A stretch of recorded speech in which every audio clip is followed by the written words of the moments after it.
Y como siempre, con alegría en el corazón, con la Biblia en la mano y con esa disposición, listos para poder ser instruidos por la palabra del Señor, quiero darte la bienvenida a una nueva temporada de Biblia Fácil. Qué alegría saber que estás allí. Solamente nos separa una pantalla, pero eso no significa que no podemos estar juntos. Y gracias a Dios por la tecnología, por la televisión, por las redes sociales, que acortan distancias y hace que cada vez el Evangelio pueda ser difundido por todo el mundo. Un grande abrazo para ti que estás en Sudamérica, Centroamérica, Estados Unidos, cualquier parte de Norteamérica, Europa, donde estés. Bienvenido a esta clase bíblica, clase de estudios, donde nuestro libro base para poder estudiar es la palabra de Dios. Y si tú estás allí con una Biblia en casa, por favor, tú tienes que ahora tomar esa Biblia y vamos a estudiar juntos, porque hoy una vez más vamos a abrir nuestros ojos para una temática especial que tiene que ver con el santuario. Eso mismo, y al hablar del santuario, yo ya voy a comenzar aquí ofreciéndote un regalo para ti. Se trata del DVD Santuario, el Camino de Dios. Este DVD nosotros lo grabamos en Israel, viajamos hasta allá y allí en diferentes lugares grabamos este material espectacular, donde tú puedes acompañar este programa, esta temporada, con este DVD también en casa. ¿Qué cosa es lo que tienes que hacer? En este momento, toma tu número o toma tu celular y envíanos un WhatsApp al +5512 98 100 14 60. El número también está apareciendo aquí, +5512 98 100 14 60. Y te recuerdo que es totalmente gratis. Tú no tienes que pagar absolutamente nada por eso. Y tú ya sabes que en cada temporada aquí tenemos nuevos participantes. Y hoy tengo la alegría aquí de poder presentar a 6 amigos que nos visitan de diferentes países. Diferentes culturas, incluso diferentes denominaciones religiosas, pero aquí todos somos una familia para poder aprender sobre las grandes verdades que tiene Dios para nosotros. Entonces déjame presentarte a cada uno de ellos por ser el primer programa y luego iremos conociéndolos un poquito más en el transcurso de nuestros programas. Aquí a mi lado izquierdo yo quiero presentar a Luis. Es así, Luis, toma el micrófono, por favor. Qué alegría tenerte en esta temporada número 17 de Biblia Fácil y bienvenido. ¿Cómo estás? Muchas gracias, pastor. Muy bien, la verdad, muy alegre y la verdad agradecer por poder estar aquí presente. Qué lindo. Luis, tú eres estudiante, ¿es así? Ajá, sí. ¿Qué estudias? Estudio ingeniería en sistemas. Ingeniería de sistemas. En Argentina. En Argentina. Un saludo para nuestros amigos en Argentina, mucha audiencia que tenemos allí. Tu apellido, Luis, es Luis Peyota. Peyota. Con 2 R's. Con 2 R's. Ese es un apellido no latino, ¿verdad? Claro, es italiano. Wow. Por parte allí en Argentina hay siempre o mucho de esa ascendencia europea, ¿no? Claro, entonces, claro, tú sí. tienes una ascendencia o descendencia de italianos. Ah, sí, wow, claramente. Interesante. Ingeniero de sistemas, entonces, ingeniería de sistemas de estudiando. Sí, ingeniería en sistemas. Qué bueno. Gracias por acompañarnos, gracias por estar con nosotros y bienvenida a esta temporada, Luis. Gracias. Muy bien, ahí a su lado está Griselda Ortiz. Espero no equivocarme y no cambiar el nombre. Si les cambio el nombre, no se preocupen. Será solamente por algunas veces que me olvido. Griselda, ¿cómo estás, Griselda? Muy bien, agradecida por estar aquí y agradecida a Dios. Qué bueno. Griselda, ¿tú eres modista? Sí, modista, ¿Sí? costurera. Qué bueno, qué bueno. Bienvenida entonces a esta temporada, Griselda. Dios te bendiga. Gracias. Gracias por estar aquí. A su lado está Demetrio Zurita representando a Bolivia. ¿Cómo estás, Demetrio? Muchísimas gracias, pastor. Estoy muy bien y agradecido porque Dios nos da la oportunidad de poder conocer un poco más de su palabra estando acá hoy en día. Qué bueno, Demetrio. Me alegra de verdad que puedas estar aquí. Tú eres un empresario, por lo que tengo entendido. Bueno, me dedico actualmente al tema de la gastronomía. A la gastronomía. Sí. Gastronomía. Gastronomía, sí. Muy bien. Tengo un pequeño restaurante de comida nacional de Bolivia, ¿no? Típica Muy de Bolivia. bueno. Cuando voy a Bolivia, entonces con seguridad allí visitaré tu restaurante. Lo espero, pastor. Gracias, Demetrio, por estar aquí con nosotros. A usted, Qué pastor. bueno, tenemos a alguien aquí que sabe mucho de gastronomía y está con nosotros. A su lado está Zulma Mamani. Zulma, ¿cómo estás? Bienvenida. Pues, muy bien, muchas gracias. Muy agradecida por la oportunidad y con mucha expectativa de poder adquirir más sobre la palabra de Dios. Qué bueno, Zulma. Zulma, tú eres mi compatriota. Perú. Yo soy peruano también. Tú eres peruana. ¿De qué parte de Perú? Vengo de Juliaca, Puno. Juliaca. Tú sabes que yo visité varias veces Juliaca y la verdad, el frío de allá es extraordinario, pero no hay nada comparado también a la calidez que tiene la gente. También. Muy atenta, muy amable, entonces compensa el frío que uno puede estar allá.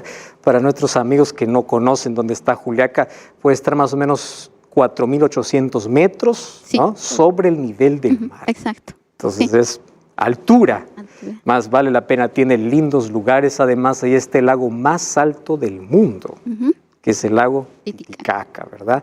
Zulma, tú eres auxiliar contable. Sí, estudié ¿Sí? ciencias contables. Qué bueno. Gracias por participar de este Muchas programa. gracias a usted, pastor. Bienvenida. Gracias. Muy bien, a su lado está José. Querido José, buen día, bienvenido. Qué bueno que estés aquí. Hola, buen día, muchas gracias, pastor. Es una bendición y un placer participar de este programa. Qué bueno. José, tú me vas a ayudar a pronunciar tu apellido, que yo no puedo pronunciarlo. Ayúdame. José, José Svedov, a ver, es solo con S, es Bedov. claro, Svedov. Ujú. Eso es la pronunciación en español, porque después en ruso se pronuncia Shvedov. Shvedov. Sí. Tú tienes tú eres descendiente de rusos. Sí, Wow, y naciste en Uruguay. en Uruguay, sí. Oh, ¿y sabes algo de ruso? Un poquito acá. Prepárate para otro programa entonces para ver un saludo en ruso allí, ¿eh? Qué bueno. José, ¿qué estudias? Tú eres estudiante. Estudio agronomía. Agronomía. Sí. Después nos vas a contar un poquito más todo lo que se dedica un agrónomo. Más gracias por estar aquí con Sí, nosotros. gracias. ¿Está bien? Termino aquí saludando a Cristian Cubilla. Cristian es de Paraguay también. ¿Cómo está, Cristian? Todo bien, pastor, todo bien. Me siento muy privilegiado por participar acá en el programa. Qué bueno. Tú eres comerciante, querido Cristian. Así mismo. Actualmente estoy trabajando, soy funcionario de autorepuesto, Ujú. repuesto para vehículos. Qué bueno. Gracias por participar con nosotros. Saludo a nuestros amigos allí en Paraguay. Tenemos Paraguay, Argentina, Uruguay, Perú, Bolivia. Qué lindo, de todos los países. Y muy bien, no sé de dónde estás viendo tú este programa, más ahora llegó el momento de abrir la palabra de Dios. Tú puedes escribir si estás en una transmisión de qué país estás viendo el programa y gracias por contarnos siempre esas lindas historias de cómo eres alcanzado por el poder de la palabra de Dios a través de los medios de comunicación. Vamos a abrir la Biblia y antes de hacerlo, como siempre, vamos a orar. Oramos. Querido Dios, estamos listos para abrir tu palabra, que tu palabra pueda iluminar nuestra mente y que nuestro corazón pueda ser guiado por tu Santo Espíritu. Guíanos, instrúyenos, tu Santo Espíritu sea nuestro Maestro en el nombre de Jesús. Amén. Hoy, amigos, nuestro primer tema será Santuario Celestial. Si nosotros venimos aquí a hablar sobre el santuario, vamos a ver que ese es un tema bíblico, no es un tema popular, no es un tema predicado en todas las iglesias, mas es un tema tan relevante. ¿Por qué es un tema muy relevante? Porque el santuario trata de nuestra salvación. Me gusta pensar y me gusta explicar que salvación tiene que ver con rescate. Me encanta la ilustración de alguien que está ahogado o ahogándose en medio del mar y no sabe nadar.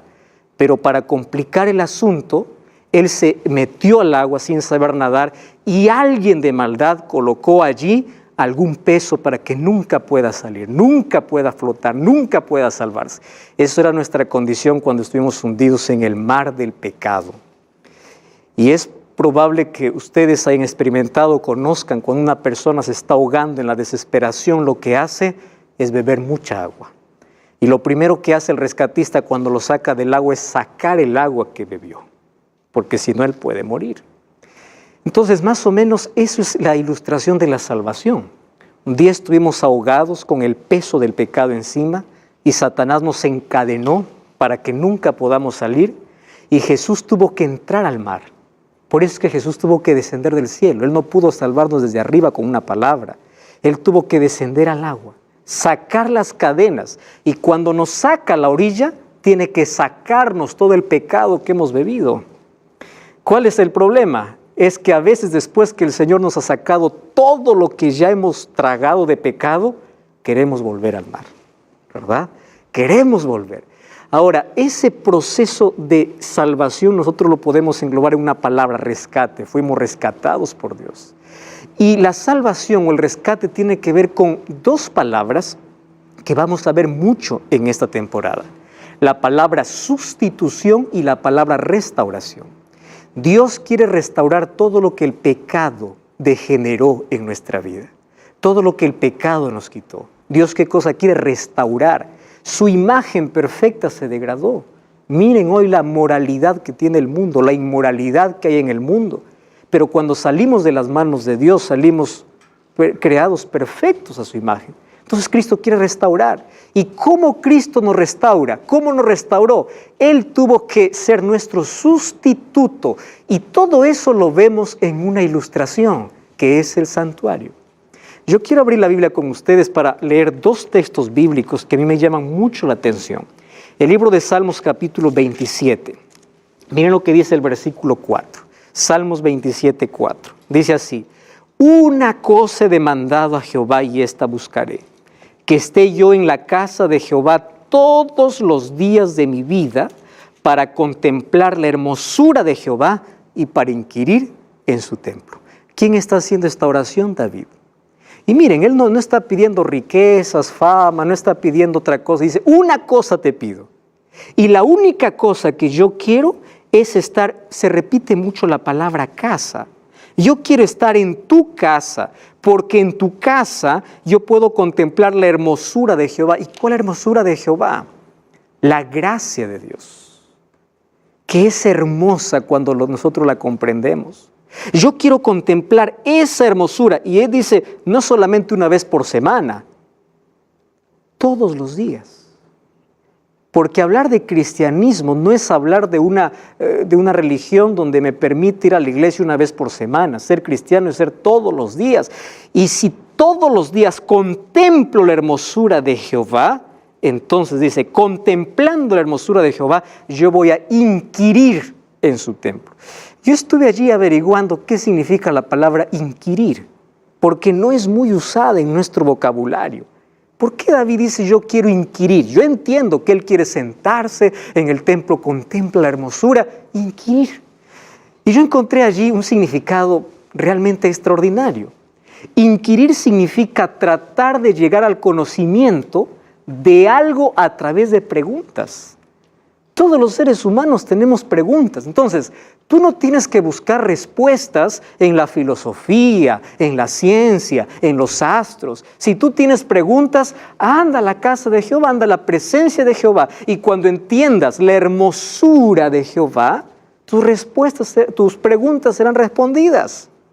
Él intentaba encontrar respuestas, y hay sinónimos para la palabra inquirir. Significa averiguar, indagar, examinar, interrogar, investigar, comprobar, ahondar. Eso es lo que estaba queriendo David. Yo quiero encontrar respuestas, y lo encuentro cada vez que contemplo tu hermosura. Vamos a capítulo 63, Salmos capítulo 63. Miren, dice el versículo 1, Dios mío eres tú, de madrugada te buscaré. ¡Wow! ¿Cuándo uno se levanta de madrugada? Cuando hay algo tan importante, ¿verdad? Cuando vas a hacer un vuelo, tienes que estar en el aeropuerto 2 horas antes. A veces el vuelo es 3 de la mañana, tienes que estar de madrugada, 1 de la mañana en el aeropuerto. Cuando tienes que ir al trabajo, tienes que estar un poco antes, ¿verdad? Entonces, para las cosas importantes, uno busca siempre temprano. De madrugada te buscaré. Mi alma tiene sed de ti, mi carne te anhela, en tierra seca y árida donde no hay agua. Versículo 2, para ver tu gloria y tu poder, así como te he mirado. ¿Dónde dice? En el santuario.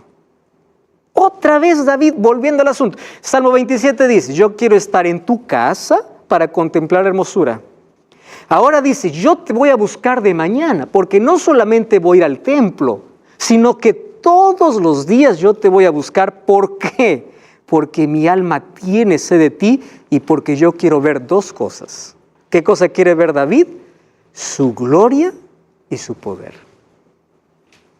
¿Cómo es que tú ves cuando tú entras donde dice, así como te he mirado en el santuario, yo quiero verte ahora en mi vida, en mi experiencia?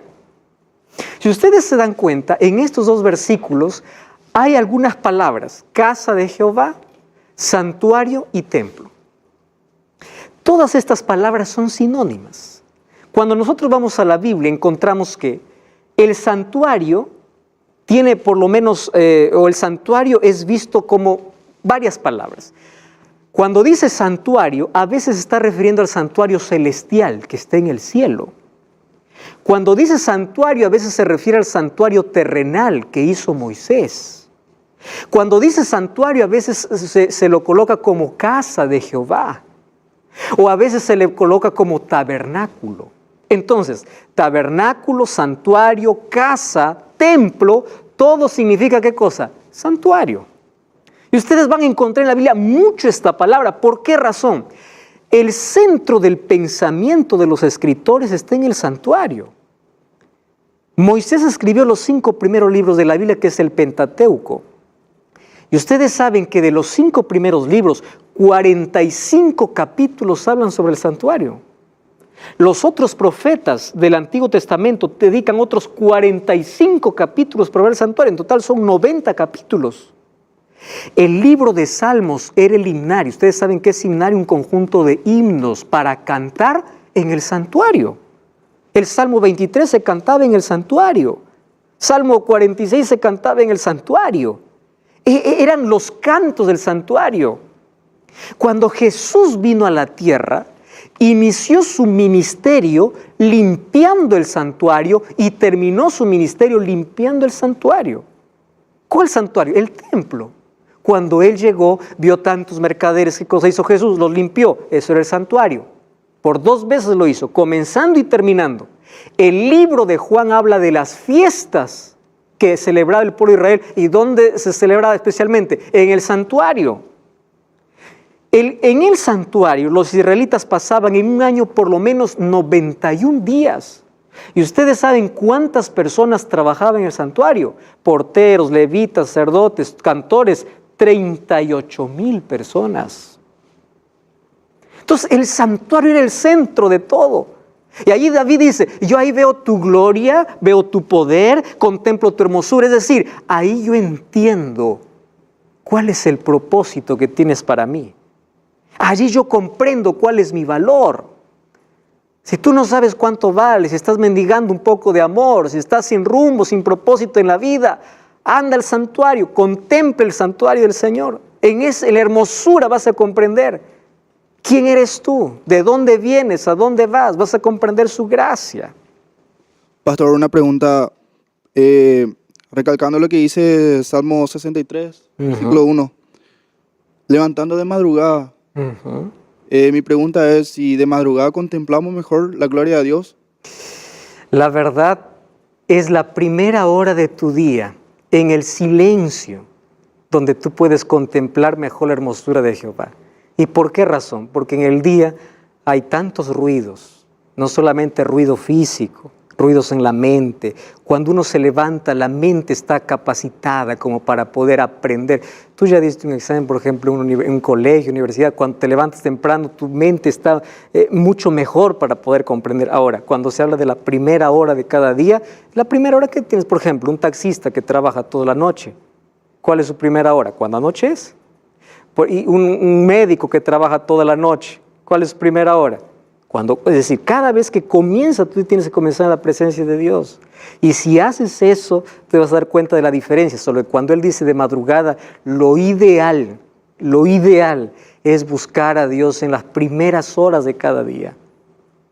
Y ahí en el silencio contemplar el poder y la gloria de Dios. Tomando el ejemplo de Cristo, que se levantaba todas las madrugadas. Y no hay excusa para eso, no hay cansancio que pueda impedir. ¿Y qué cosa se hace en la madrugada? Se ora, se abre la Biblia. Y en el silencio, en la frescura, es lindo poder contemplar salir el sol con Biblia en mano. Porque no solamente sale el sol para iluminar la tierra, sino que primero el sol de justicia iluminó tu corazón. Amigos, de esto habla entonces la Biblia, del santuario. Ahora, ¿de qué habla el santuario? De salvación. ¿Por qué es importante estudiar el santuario? La Biblia habla el santuario habla específicamente del ministerio de Cristo, y Cristo es nuestro Salvador. Solo que en el santuario vemos a Cristo de manera completa. Y déjenme explicarles aquí. Hay algunos que presentan solo a Cristo en la mitad, lo que Él hizo, pero no lo que Él hace. Y el santuario me muestra qué hizo y qué hace. ¿Por qué? Porque cuando Jesús murió, resucitó, ya se fue. Entonces todos predicamos, ¿verdad? Lo que Jesús hizo. ¿Y qué de lo que Jesús está haciendo ahora? Cuando Jesús murió en la cruz, pagó el precio de nuestra condenación. ¿Es un evento importante? Sí. ¿Es suficiente? Sí. Pero yo les hago una pregunta. ¿Porque el hecho de que Cristo murió en la cruz, todo el mundo está salvo? No. Entonces, lo que Cristo hace es importante. ¿Qué cosa está haciendo Cristo ahora? Cristo es mi sumo sacerdote, es mi intercesor. Entonces, la sangre que Él derramó en la cruz ahora lo aplica en el favor de los que creen. Por eso es importante ver no solamente el sacrificio de Jesús, sino el ministerio que Jesús hace hoy.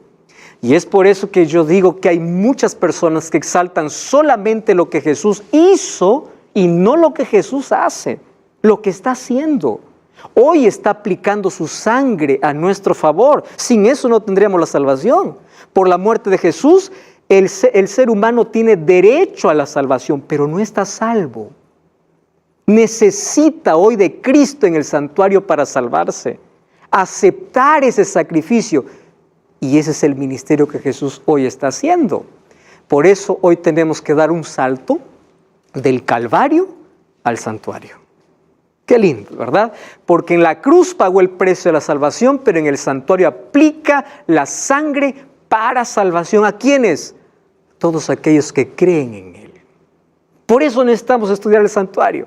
Vamos entonces al texto bíblico, libro de Éxodo capítulo 25. Abran sus Biblias, por favor. Este es un texto que vamos a ver mucho durante toda esta temporada. Éxodo capítulo 25, versículo 8, versículo 9. ¿Está bien? Éxodo 25, 8 y 9. Dice así. Luis, ¿puedes leer, por favor? Aquí está el texto también en la pantalla. ¿Puedes tomar el micrófono? Vamos allí. Y harán un santuario para mí, y habitaré en medio de ellos, conforme a todo lo que yo te muestre, el diseño del tabernáculo, y el diseño de todos sus utensilios, así lo haréis. ¿Quién está dando esta orden? Dios. ¿A quién? A Moisés. ¿Qué cosa le dice? Me vas a hacer un santuario. ¿Por qué Dios quiere que le hagan un santuario? Y aquí está lo bonito de entender del santuario, la verdadera razón de la existencia del santuario. Porque yo quiero vivir con ustedes. ¿Acaso el ser humano no nació para vivir con Dios? Pero ¿qué cosa nos separó de Dios? El pecado. Y el ser humano a partir del pecado huyó de Dios. ¿Qué cosa es lo primero que hizo Adán y Eva cuando pecaron? Se escondieron, se alejaron de Dios. Y Adán y Eva tuvieron que salir del huerto del Edén, pero nunca del corazón de Dios. Y allí le dice a Moisés, yo quiero vivir, yo quiero acampar, yo quiero estar. Pero ojo, lo que tú vas a hacer no va a ser lo que tú te ingenias, no va a ser lo que tú quieres, va a ser lo que yo te muestre. Amigos, en asunto de salvación no es lo que yo quiero, es lo que Dios quiere. Dios quería vivir con su pueblo y quería enseñar qué es salvación para el pueblo. Ahora el versículo 40 dice así, mira y hazlos conforme al modelo que te ha sido mostrado en el monte. Es decir, Moisés recibió una visión. Quiere decir que Dios le mostró un modelo. ¿Qué modelo? El modelo del santuario celestial. Quiere decir que lo que hizo Moisés es una maqueta. ¿Ustedes han visto una maqueta? Es chiquita, es una sombra, no es lo real. Pero de esa manera Dios quería vivir con su pueblo y enseñar, tomando como base un santuario que ya existía. ¿Dónde? En el cielo. Por eso le dice, Hazlo conforme al modelo que te ha sido mostrado. Quiere decir que el santuario real, ¿dónde está? En el cielo. Allí está el santuario real. Y me encanta la idea de ese Dios que quiere vivir conmigo, que quiere vivir contigo, que quiere estar contigo. ¿Sabes? Existe un santuario celestial. Y Dios manda a Moisés a construir un santuario aquí en la tierra, tomando como modelo lo que hay en el cielo. Apenas está comenzando este estudio. No cambies el canal, estamos de regreso. Y estamos de regreso, esto es Biblia Fácil, qué alegría tener tu compañía. Y estamos ya en este segundo bloque, hablando sobre el santuario celestial, en este primer estudio. Ya vimos en el bloque anterior cómo Dios mandó a construir a Moisés un santuario, mas tomando como modelo el santuario celestial. El santuario real está allá en el cielo. Éxodo 25 le dice, haz conforme yo te muestre. Fue Dios quien mostró el santuario. Y hoy quiero invitarte para que tú puedas recibir un regalo, ¿sí? Ya hablé sobre un DVD, ahora voy a hablar de otro, que se trata del DVD Pablo, el mensajero de la cruz, donde habla también acerca del sacrificio de Jesús hecho a nuestro favor. Lo que tienes que hacer, como siempre, es enviar un WhatsApp al más 5512 98 100 14 60. También tuve el privilegio de poder grabar este DVD, donde habla sobre temas importantes sobre salvación. Entonces puedes solicitar el DVD o el DVD Santuario y el DVD Pablo, el mensajero de la cruz. Muy bien, amigos, vamos a continuar. Dios le dice a Moisés, vas a hacerme un santuario porque yo quiero vivir. El pecado había alejado al ser humano de Dios, pero Dios nunca se aleja del ser humano. El ser humano no es quien busca a Dios, es Dios quien busca al ser humano. Cuando hay una persona que dice, tengo necesidad de Dios, quiero volver a Dios, quiero abrir la Biblia, quiero orar, eso no es natural. Es Dios buscando al ser humano. Ahora, fíjense lo que sucede. Vamos al último libro de la Biblia, Apocalipsis, capítulo 11, versículo 19. Allí dice el texto, el templo de Dios fue abierto. ¿Dónde dice que fue abierto? En el cielo. Y allí estaba el arca de su pacto. ¿Se veía dónde? En el templo. Cuando hablamos de templo, ¿no le dije que eso equivale a santuario? ¿Dónde se ve ese templo ahora? En el cielo. ¿Qué cosa había en el cielo? El arca. ¿Esa arca del pacto acaso no tenía también el santuario terrenal? ¿Y qué cosa había en el arca del pacto? La ley de Dios. Por eso es que la ley de Dios está también en el cielo, es la base del gobierno, el centro de gobierno de Dios. La ley de Dios refleja su carácter. El diablo está enfurecido contra el carácter de Dios, denigró el carácter de Dios, acusa a Dios de malo. Él quiere probar al ser humano que Dios es el culpable de todo. Él quiebra la ley de Dios porque quiere ir contra el carácter de Dios. Y allí dice que allá en el cielo, ojo, eso no es en la tierra, el templo de Dios. Juan está viendo que en el cielo está el arca del pacto. Cuando vamos a Apocalipsis capítulo 1, versículo 12, encontramos que Jesús está caminando entre 7 candeleros de oro. ¿Acaso esos 7 candeleros de oro no estaba también en el santuario? Eso vamos a ver de aquí a poco cuáles eran los muebles que había en el santuario. Era un candelabro con 7 brazos. Ahora ve Juan, ¿dónde lo ve a Jesús? Allí en el cielo. No lo está viendo en el santuario de Moisés. ¿Está viendo dónde? En el santuario celestial. Y cuando vamos al capítulo 8, versículo 3, encontramos que el humo de incienso que en el santuario terrenal había, también está en el cielo, que representan las oraciones de los santos. Entonces, las cosas que había en el cielo se trasladaron en miniatura, no se trasladaron. Dios mandó a fabricar a Moisés un santuario en la tierra, pero el santuario real, ¿dónde está? En el cielo. Eso quiero que quede claro. El santuario es el trono de Dios, es el templo de Dios. Y cuando un día vayamos al cielo, vamos a entrar ¿dónde? Al santuario, al real. Por eso tenemos que comprender por qué era importante aquí. Ahora fíjense una cosa, Hebreos 8, 1 y 2 dice así, ahora bien, el apóstol Pablo está hablando, el punto principal de lo que venimos diciendo es que tenemos tal sumo sacerdote que se sentó a la diestra del trono de la majestad en los cielos, ministro de ¿qué dice? Del santuario y de aquel verdadero tabernáculo que levantó ¿quién? el Señor y no el hombre. Entonces queda claro que el santuario no es un invento de Moisés. El santuario no fue una casa que hizo Moisés. Cuando Jesús murió no quedó en la cruz, Él resucitó. Y después que resucitó, ¿a dónde se fue? Al cielo, más al cielo. Sí, esa es la idea que tenemos, al cielo. Pero cuando llegó al cielo, ¿a dónde entró? Al santuario. Eso dice la Biblia. Entró al santuario, aquel verdadero tabernáculo. No les dije que la palabra santuario y tabernáculo son sinónimos.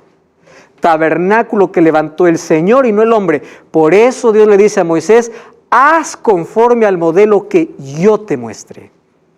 Porque el santuario verdadero, ¿dónde está? En el cielo. ¿Qué cosas se realizaban en el santuario? Si el santuario siempre existió, ¿para qué funcionaba el santuario antes de la entrada del pecado? Porque hoy sabemos que Jesús está en el santuario intercediendo, abogando, siendo nuestro sumo sacerdote. Mas, ¿qué actividades se realizaban en el santuario antes del pecado? Entonces podemos dividir que el santuario se divide en dos momentos, sus funciones, sus actividades, antes del pecado y después del pecado. Hay un antes y después. Vamos entonces a la Biblia. Vamos a ver qué cosas se hacía en el santuario antes del pecado. Vamos a Éxodo capítulo 15, versículo 17. Recuerden que Dios manda construir a Moisés todavía mucho tiempo después. Vamos a Éxodo capítulo 15. Dios había libertado a su pueblo de Egipto, de la esclavitud. Y miren lo que le dice en Éxodo capítulo 15, versículo 17. Dice así, 15, 17. Griselda, ¿tienes el texto allí? ¿Puede leer, por favor? Tú los introducirás y los plantarás en el monte de tu herencia, en el lugar de tu habitación que tú has preparado, Señor, en el santuario que afirmaron tus manos. ¿Qué cosa está diciendo? Ojo, capítulo 15 todavía no hay santuario. Que Dios manda a construir el santuario mucho tiempo después.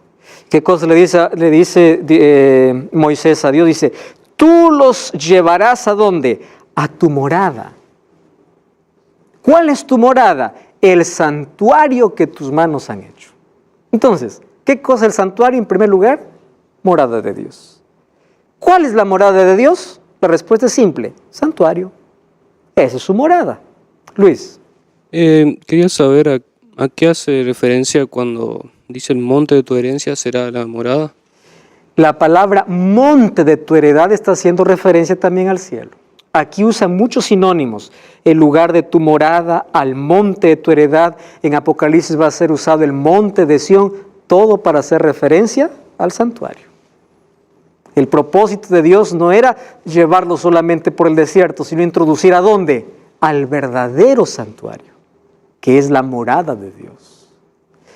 ¿Qué más ocurría en el santuario antes del pecado? Vamos a Salmos 134, al centro de la Biblia. Salmos capítulo 134. Les dije que Salmos eran los cánticos del santuario. Salmos 134, versículo 1 y versículo 2. Salmos 134, 1 y 2. Luis, tienes el texto allí. Alabad al Señor, vosotros todos los siervos del Señor, que estáis por la noche en la casa del Señor. Alzad vuestras manos al santuario y alabad al Señor. Alzad vuestras manos, bendecid, cantad, alabad. ¿Dónde dice? En el santuario. El santuario entonces siempre fue un lugar ¿de qué? De adoración. Entonces la morada de Dios es un lugar de adoración.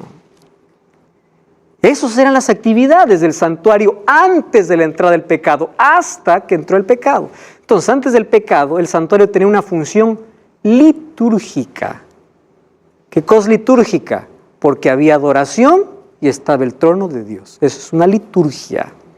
Ahora, después del pecado, antes hubieron profetas que vieron el trono de Dios. Por lo menos ahí tenemos a 4, o Moisés primero vio para hacer el santuario aquí en la tierra, Isaías capítulo 6 dice, yo quedé contemplando, los ángeles, dice, cantaban, santo, santo, santo, querubines. Ezequiel también vio el trono de Dios. En el capítulo 1 del versículo 1 al 10 dice que habían, lo que Juan va a describir en Apocalipsis, dice seres con 4 caras diferentes, ángeles que tenían algunos 4 alas, otros 6 alas, tenían ruedas de fuego, toda una escena de adoración.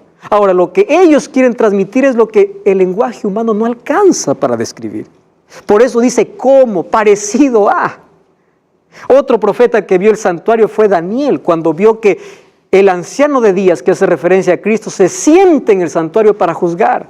Y Juan, ustedes saben que Apocalipsis se divide en 7 escenas. Y cada escena, ¿saben dónde comienza? En el santuario.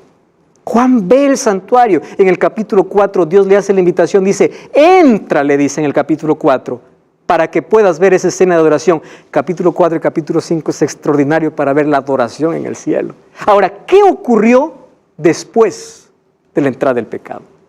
Miren, esto es lo que nosotros tenemos que comprender hoy. Ese santuario puro, santo, lugar de adoración, morada de Dios, un día se contaminó.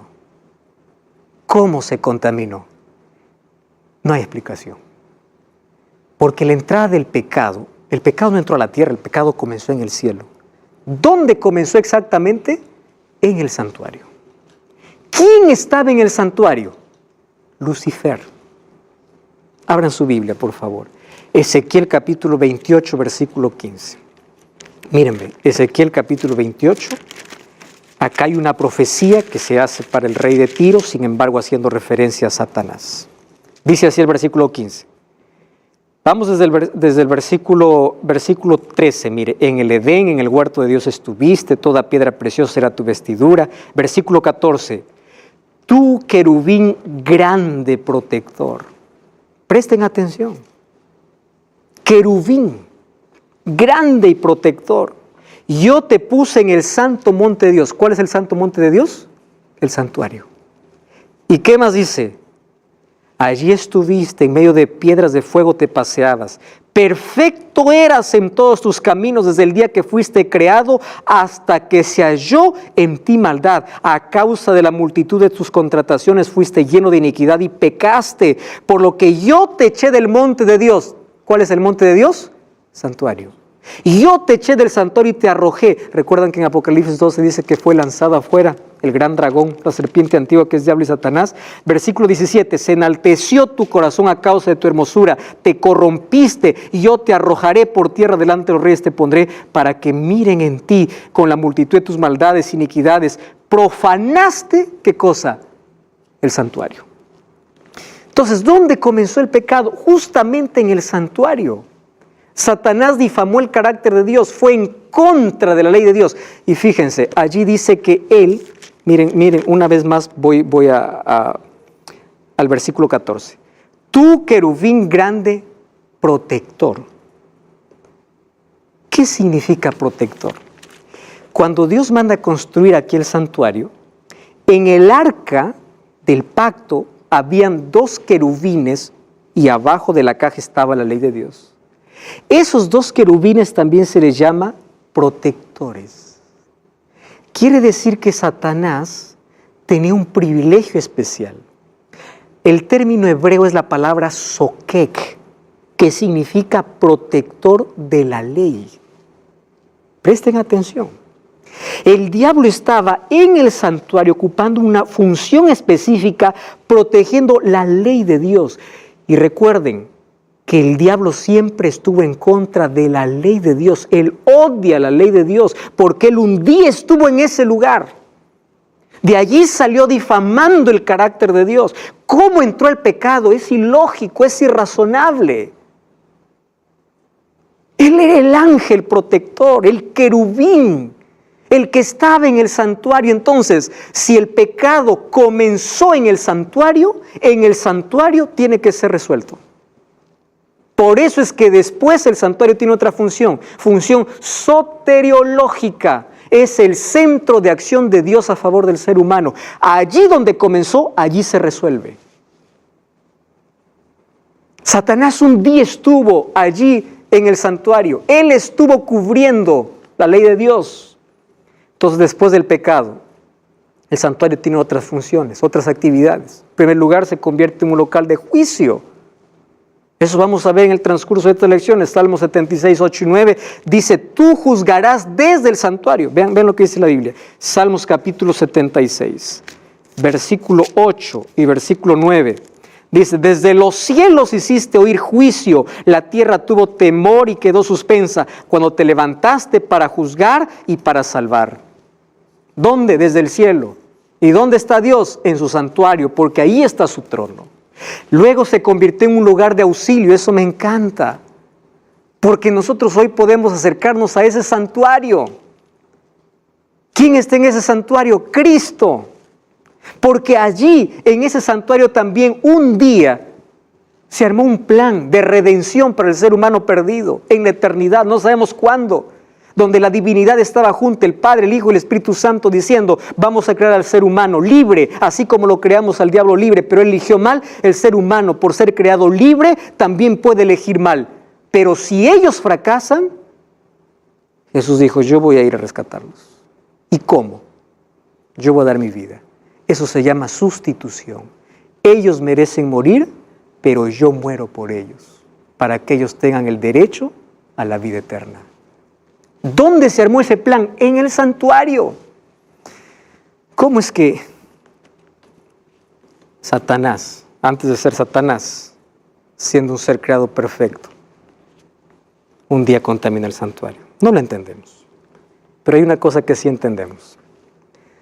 Todos los seres que Dios creó fueron seres libres, así como tú y yo somos libres.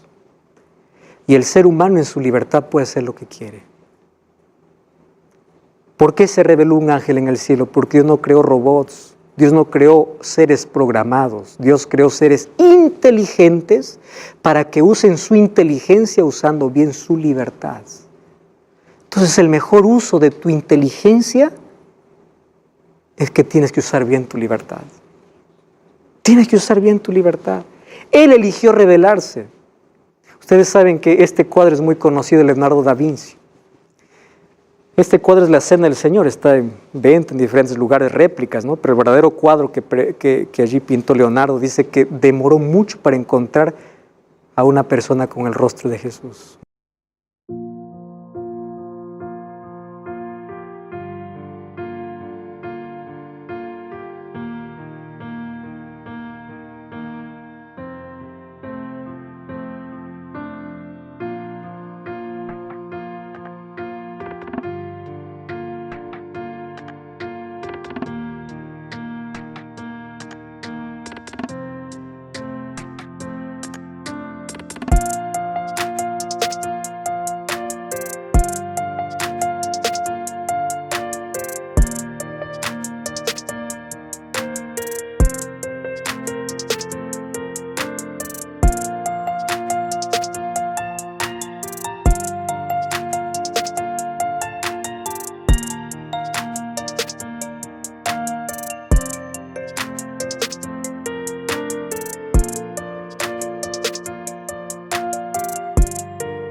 Un día entró a una capilla, vio a un joven cantando en una coral con un rostro lindo. Y dice, este me va a servir para el rostro de Jesús. El nombre de ese joven era Pietro Bandinelli. Cuando terminó los otros rostros, dice, ahora quiero encontrar el rostro de Judas. Y no lo encontraba. ¿Ustedes saben cuántos años demoró? 20 años. Un día estaba caminando por las calles y en una esquina vio un drogadicto, acabado, sucio, con un rostro, ojos llenos de ambición, egoísmo, y dice, este va a servir para el rostro de Judas. Lo llevó para su lugar, donde iba a pintar, y allí sentado le está pintando el rostro, y Pietro le mira a Leonardo y le dice, ¿usted se acuerda de mí? No me acuerdo, le dice, yo nunca vi a un hombre como tú, mas yo te estoy pagando para pintar tu rostro, tú ya sabes, por el rostro de un traidor. Y él le dice, yo soy Pietro Bandinelli. Hace 20 años yo estaba sentado en el mismo lugar y usted estaba pintando mi rostro como el de Jesús. Después de 20 años, yo soy el mismo rostro de Jesús, pero ahora usted me está pintando como Judas. ¿Qué cosa es lo que cambió? Elecciones. Nuestras decisiones determinan cómo usamos nuestra libertad. Amigos, solo que en nuestra libertad del ser humano, en la libertad del ser humano pudo haber caído, pero para eso apareció Cristo. Y ahí en el santuario donde el pecado entró, Cristo resuelve. ¿Cómo? Con su sangre, con su vida. Por eso hoy tiene una función soteriológica. Me encanta lo que dice Pablo en Hebreos capítulo 4, versículo 14 al 16.